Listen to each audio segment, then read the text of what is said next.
we're going to talk a little bit about the overcrowding at our current middle school, the impact that has to our students, our staff, safety. So let's talk a little bit about that. First, talk to us about a little bit about the safety concerns of our existing middle school and the number of students that are at it. We're definitely over capacity, right at around 1,600 students. So it does cause issues in many different ways. The overcrowding in the cafeteria, in the hallways, the restrooms, fine arts, gym. That's always going to be an issue as long as you have that many students in one area. Also the discipline and behavior, when you have that many students in one area, you are going to have issues that you normally wouldn't have. As far as the safety is concerned, we are always doing everything we can to keep our students as safe as possible. We do have several different buildings that our students are going to and from.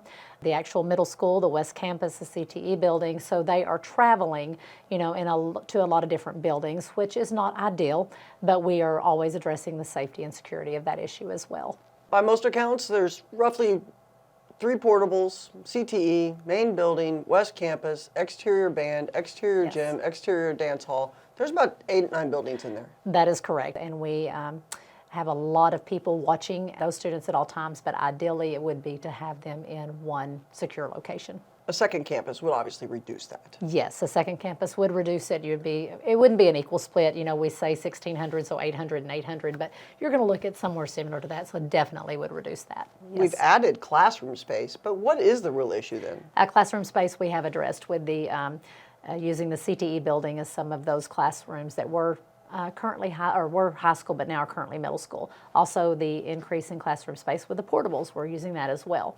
But it does not help the problem of cafeteria spacing.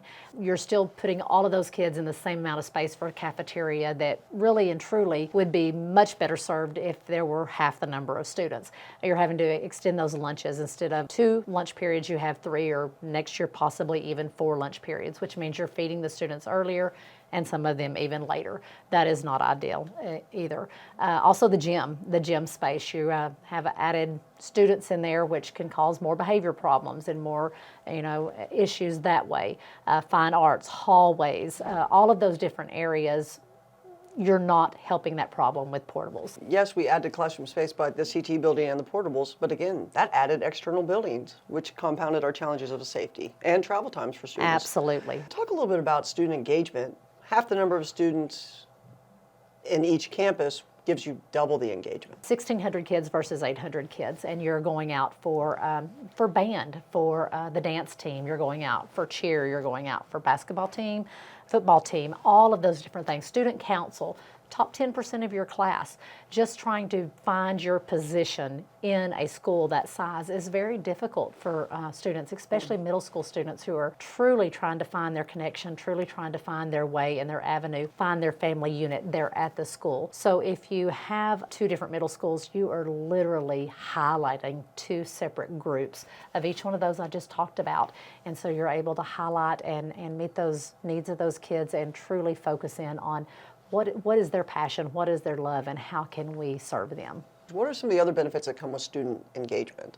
Oh, if they are engaged in anything, you're looking at a rise in academics. Those students, many of them, the expectations of their advisors, their coaches, their team as well, they want to shine, and so they do focus on the academic side. That is just, I mean, across the nation, if you have students that are engaged, you will typically find that they are high in the academic level.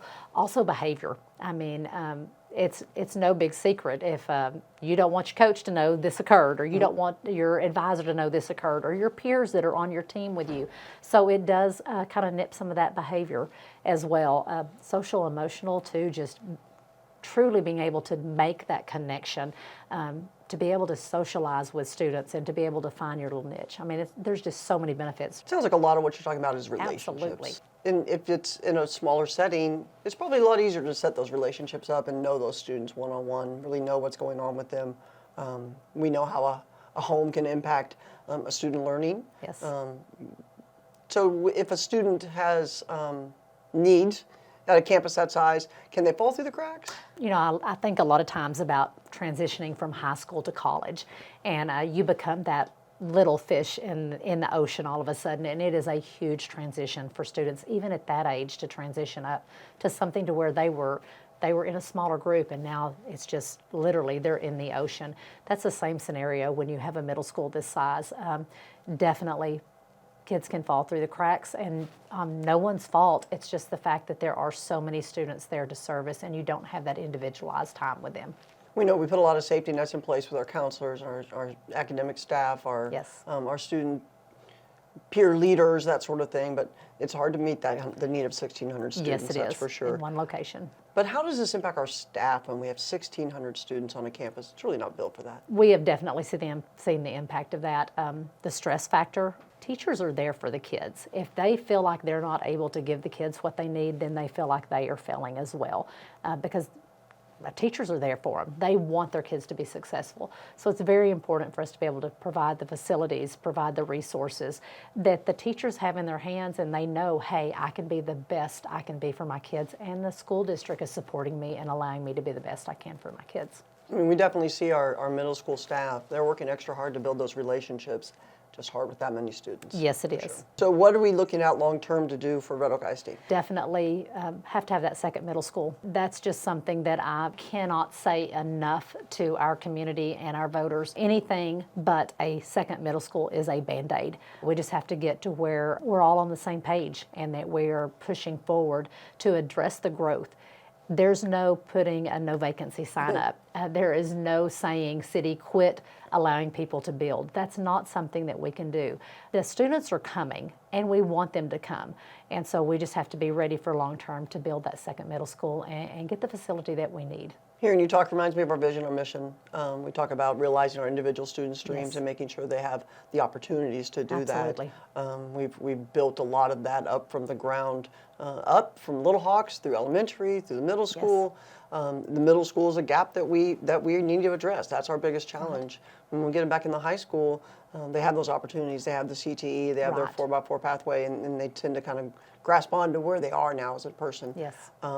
How is the four talents with loving tough and the academic preparedness and the grit, character, service, how does that envelop the educator profile and Yes. our graduate profile? If there is anything I can say about Red Oak ISD, grit is the word that I would use, and resilient. I mean, no matter what the challenge is, it is a family atmosphere, and people come together and they work together in this district like I have never seen. They stick it out.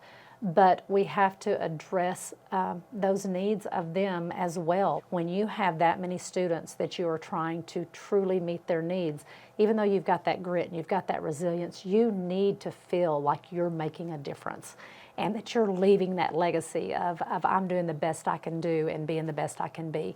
And so that's why it's just so important for community buy-in. We want to partner with our community. We want to partner with our voters. We want to partner with all of our stakeholders to make sure Red Oak ISD meets its full potential. We have amazing kids. We have amazing staff, amazing leaders, an amazing school board. But we have to come together and we have to just keep driving forward, because that is the only way we're going to meet those individual student needs, and that is the only way we're going to leave a legacy here at Red Oak ISD. Awesome. Thank you very much. All right, thank you.